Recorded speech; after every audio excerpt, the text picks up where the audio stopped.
Pada intinya, pra peradilan itu menguji formilnya suatu perkara, bukan pokok perkaranya.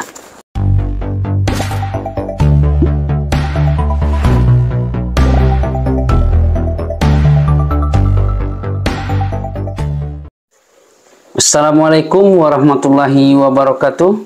Berjumpa kembali bersama saya, Advokat Dian Berlian, di channel Literatur Hukum, channel referensi hukum bagi masyarakat Indonesia. Baiklah, dalam kesempatan kali ini kita akan membahas tentang objek pra peradilan.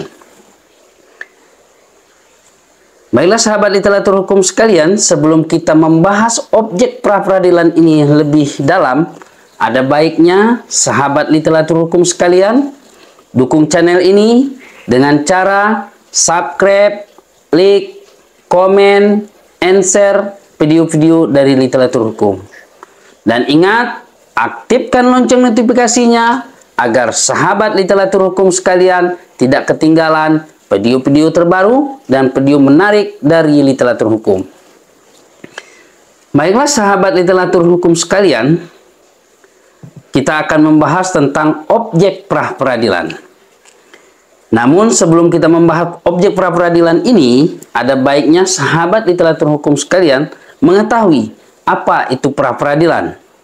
Pra peradilan menurut KUHP pasal 1 angka 10 adalah suatu wewenang pengadilan negeri untuk memutuskan tentang sah atau tidaknya penangkapan, penahanan, dan permohonan rehabilitasi nama baik dan ganti rugi.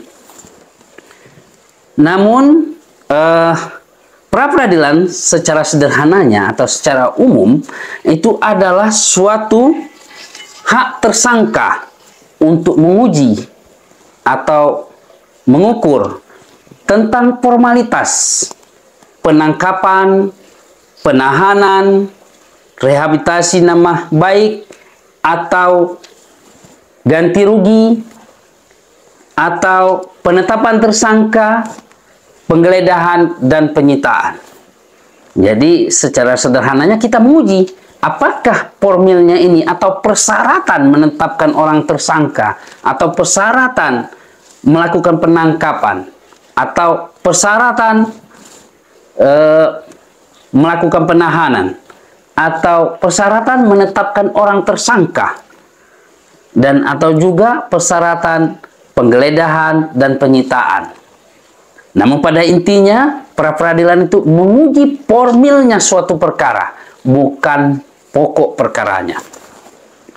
Jadi sahabat literatur hukum sekalian, ya, pra peradilan ini kan banyak diasumsikan suatu cara pengacara mengoreksi penetapan tersangka dan seterusnya, ya, baik yang tadi sudah diuraikan seperti penangkapan, penahanan, kemudian penetapan tersangka, kemudian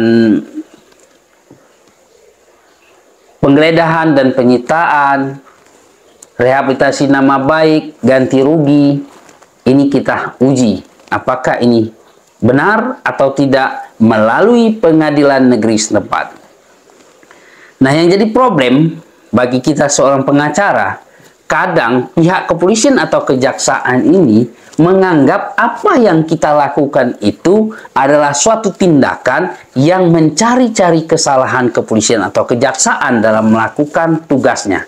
Ini suatu pendapat yang keliru, sehingga tidak jarang pihak kepolisian melakukan kriminalisasi atau mencari-cari kesalahan seorang advokat tersebut.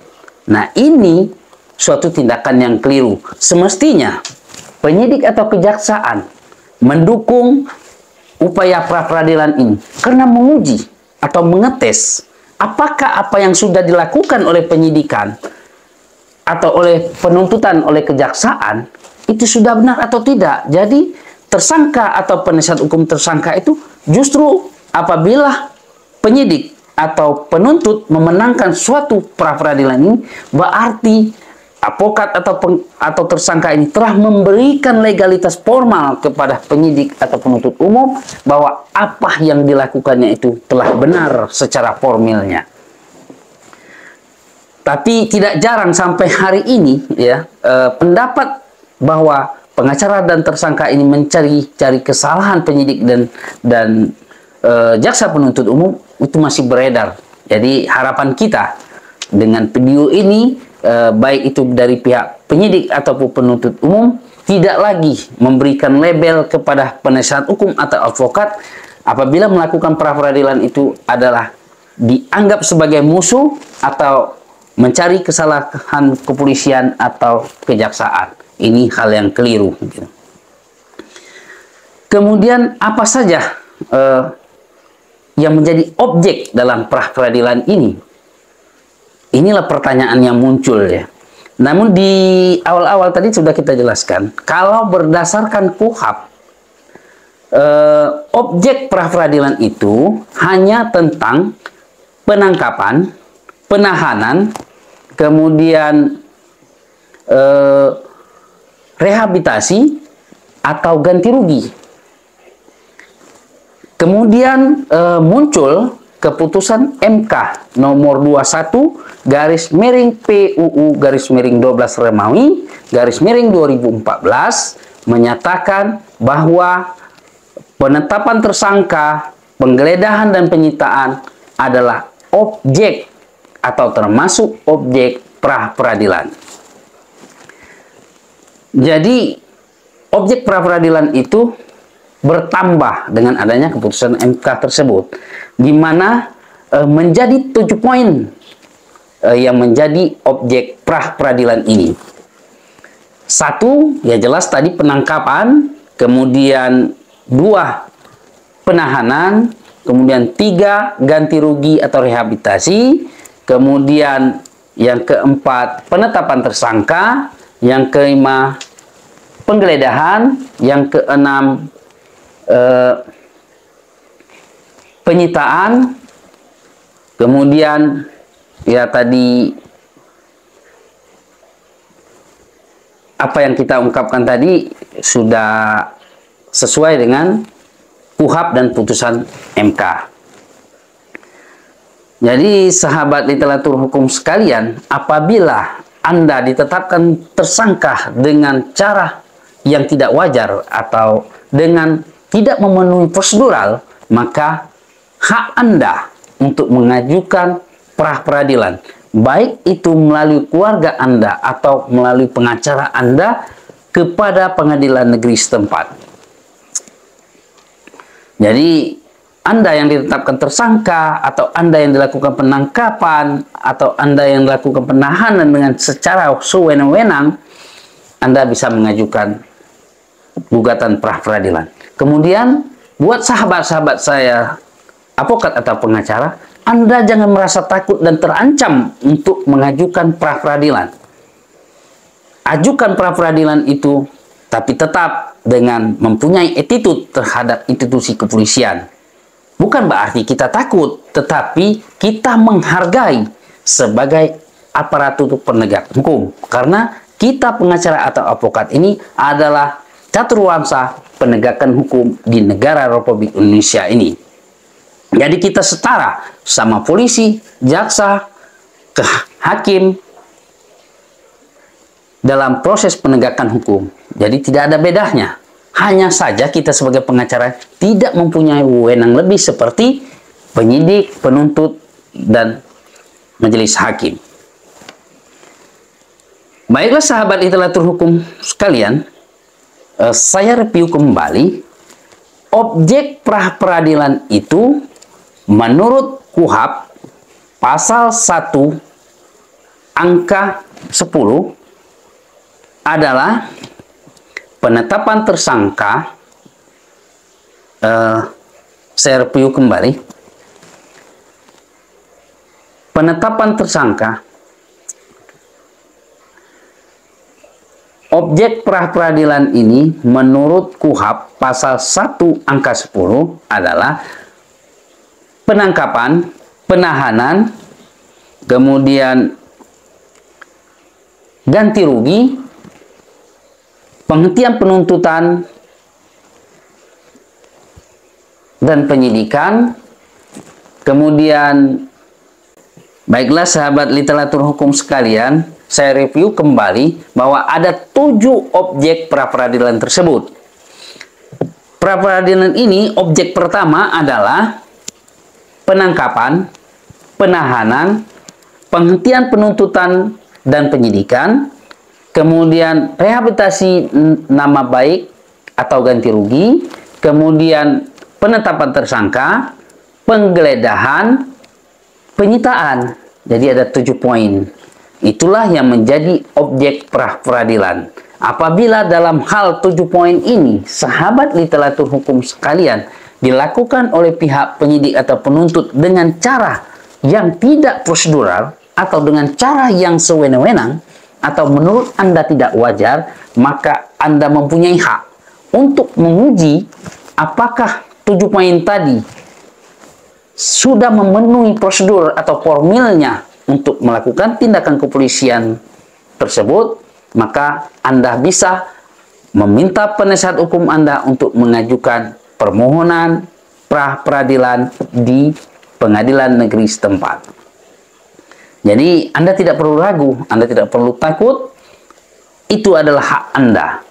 Dan saya juga menghimbau kepada khususnya aparat kepolisian dan kejaksaan, apabila seorang advokat atau pengacara mengajukan gugatan pra-peradilan terhadap penyidikan dan penuntutan Anda, janganlah Anda menganggap kami sebagai advokat ini sebagai musuh atau seseorang yang mencari-cari kesalahan kepolisian atau jaksa penuntut umum.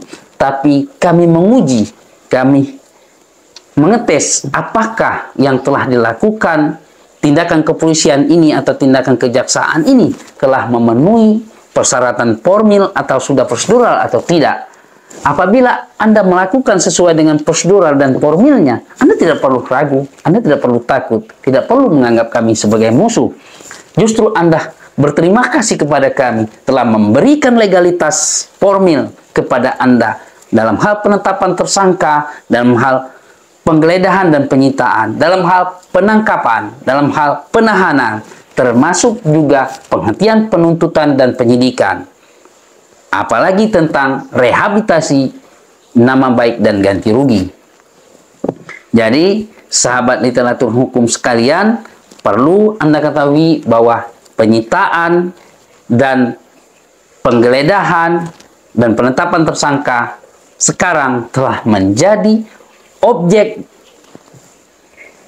gugatan pra-peradilan berdasarkan putusan MK nomor 21 garis miring PUU strip 12 Remawi garis miring 2014 tentang itu tadi, penetapan tersangka, penyitaan, dan penggeledahan.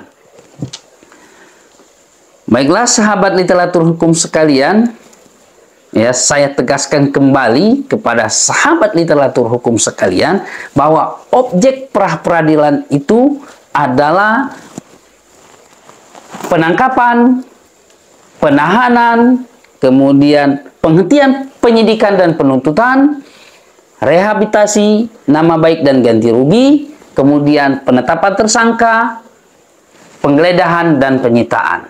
Apabila Anda mengalami 7 hal ini yang inkonstitusional atau inprosedural atau secara sederhana, secara sewenang-wenang dilakukan hal 7 tadi terhadap Anda, maka Anda mempunyai hak untuk menguji atau untuk mengetes formalitasnya melalui pengadilan negeri setempat. Baiklah sahabat literatur hukum sekalian, apabila ada saran, pendapat, dan pertanyaan-pertanyaan terkait dengan 7 objek pra-peradilan tersebut, silakan tulis di kolom komentar di bawah ini. Insya Allah pasti akan saya jawab. Apabila ada saran kritik yang sifat membangun, saya juga mohon untuk dikritik agar channel kita ini lebih baik ke depannya.